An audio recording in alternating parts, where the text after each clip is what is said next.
Hello, everyone, and welcome back to the Sit and Talk podcast, where I sit down and talk about whatever's on my mind. Today, I'm going to be talking about my trip that I took to Germany. I was there for a little more than a week. I actually just got back a couple hours ago, just got back to Amsterdam, and the trip was mainly to surprise my dad for his birthday. So he turned 48 this year, and his birthday was last Friday, and yeah, I arrived last Thursday and picked him up from the airport. It was super cool. He was expecting my mom to be there to pick him up, and then when he saw me, his face lit up. He had a huge smile. It was super cool. It felt really cool to surprise my dad like that. Um, but yeah, then the rest of that night, we just kind of chilled. We just hung out, celebrated his birthday, and ate some cake. Just hung out basically, and then yeah, the next morning I drove them back to the airport at around 6 because my mom and him, they did like a weekend trip to Paris to watch one of the Formula E races, which apparently was really cool. I wish I could have gone with them, but yeah, that was their birthday weekend, I guess. Lucky them, but yeah, after that, I basically had a weekend free at my house. So I did quite a bit of schoolwork, did some other work. And one of the nights I got to go out for shisha with a couple of friends. I got to see Felix again. I got to see Dennis. I got to see Caden again because Caden just did a month in Costa Rica working at a animal habitat, which is really cool, an animal sanctuary, which sounded really cool. He told us all about that. That seemed super cool. And who else did I get to see? I got to see Felix. I don't know if I mentioned Felix. But yeah, I didn't get to see Felix long because he had to leave like the next day to go back to England to do his finals. So good luck to him if he's hasn't taken him yet. I don't know what he told me when he took him. I think he's taking him later this month. I think like on the 16th he said. But good luck to him for that. It was a lot of fun to be doing shisha with him again because like that was something we always did. Like before we went out or if we just wanted to have a relaxing night, we just went to shisha and hung out and talked. And finally getting to do that again with everybody after a couple months was super cool, and just being able to sit down and talk. It was a lot of fun. After that, I got to do a lot of workouts with my brother. It was really cool. I haven't seen him since Christmas, so 4 months. Getting to see him again was really cool.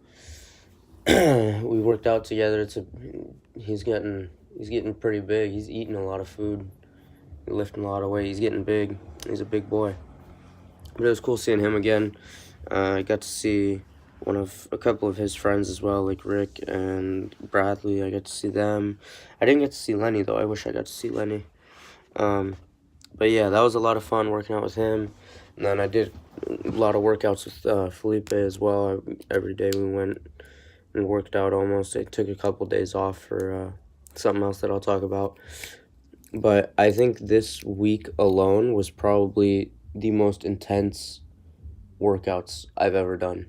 Like, I was in there for like 2 hours at a time, sweatshirt, sweatpants, everything on. I was sweating through everything. Like my sweatshirt had like armpit stains on it because of what's it called? Because of how much sweat I had. I just had sweat like dripping out of my hair as well. Like every time I shook my head, it was like I was just like a dog shaking water off of their fur. That's what it felt like. Like my sweat was everywhere on the ground. It was a super cool feeling. And it's all just because I was doing a bunch of supersets and not giving myself a lot of rest. I wasn't even going like super heavy on weight. Although it was challenging, but it wasn't like I couldn't do it challenging. It was just a lot of sets and reps just continuously, and that just made me sweat so much. And I think I really like that way of working out because it's like constant pressure on your muscles, and it isn't just you do something for 10 reps and then you chill out for 2 minutes, I really like that high intensity workout. It's a lot of fun like that. But, I also got to relax quite a bit. Felipe, Leon, and I, we hung out at the Rhine a lot. Just, sitting on some rocks, watching the boats go by, just talking, hanging out. I might actually I probably took a video of it, and if it matches up well with the timing of this podcast, I might be able to put that behind and just talk over it. That would actually be pretty cool because, I don't know, we see some funny stuff. There's a couple cool boats that go by. I know at one point Phil almost tripped and fell, and I held him. So I'll see if that can match up because that could be kind of funny. But other than relaxing on the Rhine, I got an early birthday present because my parents wouldn't be able to give it to me here in Amsterdam, but they got me a pretty cool racing bike that I'm really in love with. I took a pretty long trip with my dad. We did 3 hours. We went from Dusseldorf to Essen on the bike. It was around 67 kilometers, I think it said, and there were so many hills. It was just so much fun. And we took a break 2 hours in, and we just hung out at this cafe that was on a river where people did like sailing and rowboating and stuff. It was super cool to watch. And it was just so much fun being with him again because we weren't like pushing the intensity to the point where we couldn't talk. So like throughout the ride we could just be talking about stuff. It was a lot of fun. Obviously there were some moments like where we were going up some really steep hills where we couldn't talk. That would have been weird if we would have talked, but we definitely didn't because it was way too hard. But then, we just got to hang out for 3 hours, like no distractions, nothing. It was just my dad and I. It was a lot of fun. And I took a couple rides by myself. It's just, I don't know, it's a lot of fun to be on the bike. Just, you can't talk to anyone else if you're alone. You're in your thoughts. You're either listening to music, not listening to music, whatever you prefer, and just thinking about stuff. It's a lot of fun. I thought about a lot of the stuff that I want to do in summer when I'm in Dusseldorf, who I want to see, what people I want to meet, like stuff like that. It was just really cool to kind of structure my summer throughout the ride. It was a lot of fun, actually. After that, I got to see my dogs. I'm so happy I got to see my dogs. I haven't seen them since probably mid-December, so what is that, 5.5 months? And I used to see them every single day. Like, Sydney used to sleep with me, and going for 5.5 months without seeing either of them, it was so brutal. It was so bad. But then, I got to take them on walks every day. I got to play with them every day. I remember, like, every morning that Sydney would sleep with me, we would wake up, and then just for 30 minutes, we would just lay there and cuddle, and I'd, like, give her belly rubs, and she'd lick my face. It was just so cute. I really want to get a dog when I'm older. Like, that's something that I really want to get again, because they're just so cute. But Nikki, every time I took Nikki on a walk, well, it starts with Sydney. Sydney does this thing where whenever she poops, she kind of walks forward like a meter and then kicks dirt back to, like, cover the poop, like, just so it isn't there, I guess. I don't know. She's pretty smart. And then Nikki tries to, like, copy her, but Nikki takes a shit, doesn't walk forward, and just starts kicking. So he's, like, stepping and kicking his own shit backwards. It's so disgusting, and I always had to clean his feet. I had to do it, like, twice. I had to clean his feet. It was so gross. So every time I watched him take a shit, every time he was done, I had to, like, yank him so he wouldn't put his feet in it. It was so gross. And then talking about Nikki taking shits, one time my parents left, and Felipe and I walk in right as my parents leave, and we just see Nikki come up the stairs from my basement, and I knew what that meant instantly. It meant that he went down there and took a shit. So we walked down, and there was so much poop. There was poop, like, in the corridor. There was, like, 4 or 5 pieces there already, so I was like, okay, that's it. I'm chilling. And then I walk into a room with one of our fridges in there. There's just 3 more pieces right there. I was like, what the? How do you have so much shit in you? And it's crazy because my parents always let him out before they leave, so that doesn't happen. So as soon as I saw, like, we literally passed them on their way out, and then when we opened the door, as I saw him coming up the stairs, I was like, no way. No way you just did this, Nikki. I can't believe you. Like, I know my mom just let you out because she always does, so she doesn't have to clean up poop when she comes back. I was so mad at him, and then I cleaned the poop up, and then I went into the laundry room, and of course, right when I walk in the laundry room, there's just pee right there as well. I was so done. I was so annoyed.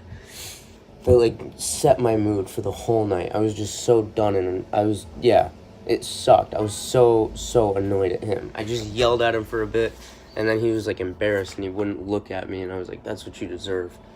But I hate cleaning up dog poop. It's so gross. But after that, we Felipe, Leon, and I, we went to Leia Frenson's house once. It was a lot of fun. We got to just hang out there. We made some quesadillas. We got to swim in her pool. It was super nice. I also got to see Andrea Riano.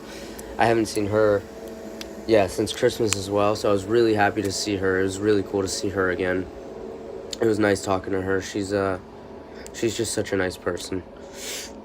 But then after that, we after swimming, like, people started leaving and stuff, and then Phil and I left, and we just drove around for like 2 hours. It was super cool. We were just talking, just driving. We like didn't know where we were going really. We were just kind of driving around, and then we got home like super late at like 3 or 4 in the morning, and then as soon as I got home, I passed out. But then after that, like last night maybe. Yeah, last night. It was my last night, so Leon was like the MC for a TEDx event at ISD. So we went to go watch him perform there.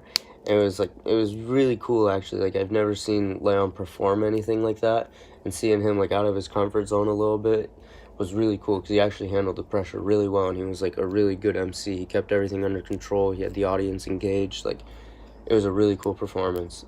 And the TED Talks, I only watched 3 of them, mainly because I was just, Phil and I, we were just getting a bit bored.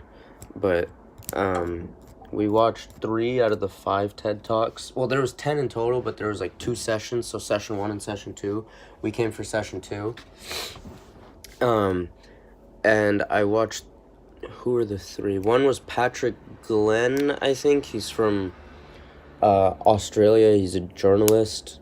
He might also work at the school, I don't know, but he was a journalist, and he was just like telling all these stories of all these women that had abortions in the 1940s, and they were like botched abortions, and they went wrong, and they ended up dead, and everyone always just said, like, it was a natural cause of death, like drowning or suicide or whatever. And like this Patrick guy, his great grandma was like one of the most known people that died from this. Like, there was always news articles written about her and stuff. So Patrick's grandma never really knew her mom because she died when she was like 6 or something like that, and the dad died before that already in a he got hit by a car, I think he said, twice actually. Like, he got hit, got up, and then got hit again, and that's what killed him. Which is like insane. Getting hit twice, that's crazy. Like, that is so unlucky. But he talked about that. And then there was one girl that she talked about how we get our news, like how we receive our news, and how the news that we see is like catered to us and what we're curious about, but it's not really like the most important stuff that's going on in the world, like the child hunger in Africa, or the slave labor that's going on, or the child working conditions in some countries. And she just kind of like shed light on the news that we get, like, I don't know, something about Cristiano Ronaldo or a music group or a TV show that's coming out. Like, that's the news that we're focused on, even though there's news that is so much more important and more meaningful than what we really care about, but we don't really see it because, we're not interested in it, or whatever the case may be, which was really cool. Like, it kind of opened my eyes, and I don't know, now if I ever see a news article about something that I'm not familiar with or something like that, I'll like read into it a little more, I feel like, and try and explore that topic a little more, so I have a little more knowledge about that. But then the last talk that I saw was from Giovanna.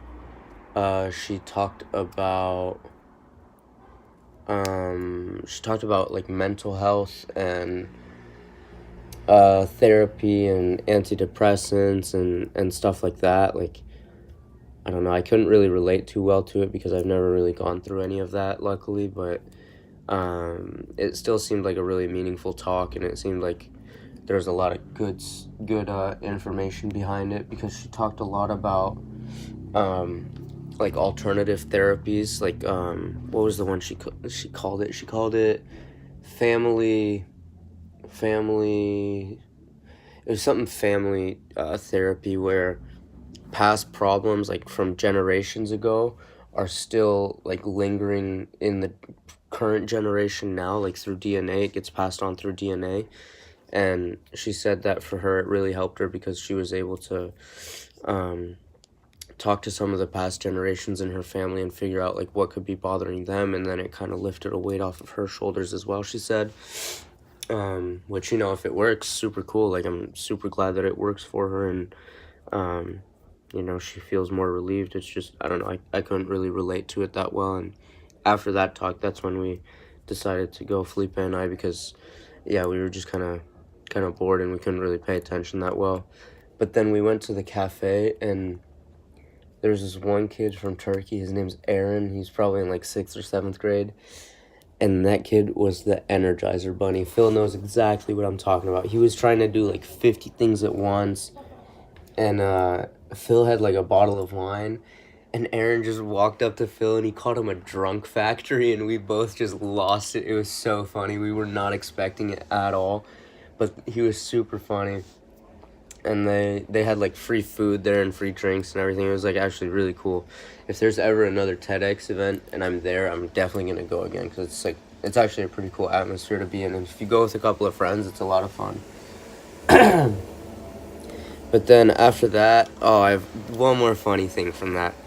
Right when we got to Phil's house after that, Phil wanted to drink a little more, and he walked in his house and he didn't think his dad was home, and he goes, "Leon, do we have any alcohol downstairs?" And right as he said that, Phil's dad like came out of the kitchen and said hello, and Phil's face just went stone cold. He was all smiley, just instantly just stopped. He looked so dead, and I lost it. I just started laughing. Phil's dad didn't hear it, but then after Leon and I started laughing, we kind of had to explain it to him, and he laughed about it too. It was so funny, because Felipe was so shook and just, he stopped in his tracks. It was so funny.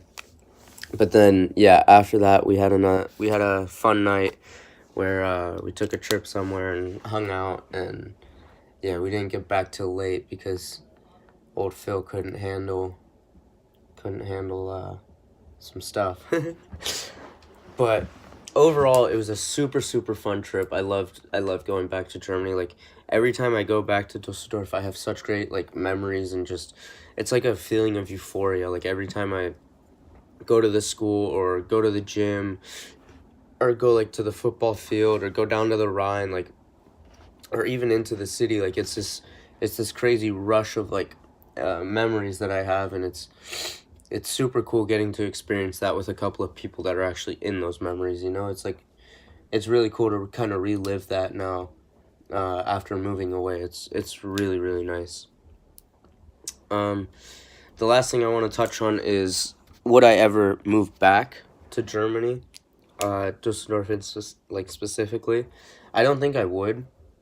Mainly because I lived there for 5 years, and I think that's the longest I've ever lived anywhere. And I feel like after a while, like, a city can get really boring, and it's just kind of, I don't know, it's not that much fun to be in anymore, because there's nothing new to explore. Like, everything that's happening there, so, or at least all the things that interest you, what's happening there, so you just kind of redo those things. And for me, it gets really boring really fast, and it's something that, I don't know, I don't really enjoy doing, is staying in a place for too long. So if I were to move back in Germany, I think I would have to move somewhere like a big city, like Berlin, Munich, Cologne, maybe not Cologne, because that's already quite close to Dusseldorf, and I feel like I wouldn't enjoy that already. So even though I don't think I'd ever move back to Dusseldorf, I love having my parents there and my brother there that I can always go back and visit, and I think they're going to be staying there for, I don't know, probably 4 to 6 more years until my brother's out of high school and in his way in uni. I feel like they're going to stay there. So I know for the next 4 to 6 years, I'll be able to always go back and visit and see friends that are there, like people that are still living there, have parents there as well that live there. I'll always be able to go back and see them, which will be super, super nice to have like two homes almost. Even though I consider Amsterdam my real home. Like, this is where I live now. This is where my life is. But yeah, super fun trip. I loved it. I loved seeing everybody again, and I don't know, I feel like the summer when everybody will be there, like all my guy friends, all the girlfriends, I feel like that'll be so, so much fun. Even though I won't be there for long, those couple of weeks that I will be there, I feel like that'll be a really, really fun time. So, if you guys made it all the way to the end, thank you guys for sticking through with me with my messed up voice. I'm kind of sick right now, so I know this probably isn't too nice to listen to, but if you guys stuck all the way through, thank you so much. I don't really remember what episode this is, and this is most definitely not going to be uploaded on the day that I want to because my Wi-Fi is out. My Wi-Fi's out in my apartment. Like, no one in my apartment has Wi-Fi, which really sucks. I might be able to go to like a coffee shop or a cafe somewhere that has Wi-Fi and try and upload this because it's not too long, so it shouldn't take too long to upload. But I guess I'll find out. If I can upload it tonight, you guys will be hearing this. If not, you'll hear it whenever you hear it, you know? Thank you guys so much for tuning in, and yeah, I hope to see you guys next time.